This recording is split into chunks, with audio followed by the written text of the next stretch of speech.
فرمایا، بخاری شریف کی حدیث ہے، مجھے تمام خزانوں کی چابیاں دی گئی، زمین کے خزانوں کی چابیاں میرے ہاتھ میں دی گئی، بخاری شریف میں، مسلم شریف میں اللہ کے رسول صلی اللہ علیہ وسلم کا فرمان۔ اور اس میں دیکھنے کی بات یہ ہے کہ مفاتیح، چابیاں، خزائن یعنی خزینے، تو اللہ کے رسول نے یہ نہیں فرمایا کہ ایک خزانے کی ایک چابی دی گئی، بلکہ جتنے خزانے زمین کے ہیں سب کی چابیاں اللہ نے میرے ہاتھ میں دے دی۔ تو خزانوں کے مالک حضور علیہ الصلوۃ والسلام ہوئے۔ اب حضرت ربیعہ رضی اللہ تعالیٰ عنہ جب وضو کے لیے سرکار علیہ السلام کو پانی پیش کیے تو سرکار علیہ السلام نے کیا فرمایا؟ سل، مانگو۔ یہ تو نہیں فرمایا کہ میری کیپیسٹی کے مطابق مانگنا، میں نے دنیا میں غربت والی زندگی پسند کی تو میرے پاس جتنا ہے اتنا ہی مانگنا، نہیں، بلکہ مطلق مانگو۔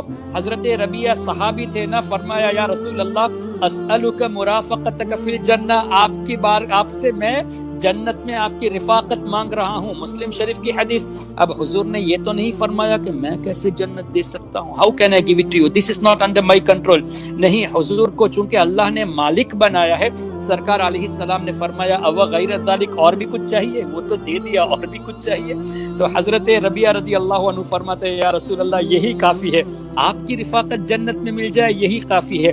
تو سرکار علیہ السلام نے انکار نہیں فرمایا بلکہ دے دیا۔ اسی کو لیتے ہوئے سیدی تاج الشریعہ مفتی اختر رضا خان رحمۃ اللہ علیہ نے فرمایا، جہاں بانی عطا کر دے بھری جنت ہبا کر دے، خالی جنت بھی نہیں، بھری جنت ہبا کر دے۔ کیوں؟ نبی مختار کل ہیں، جس کو جو چاہے عطا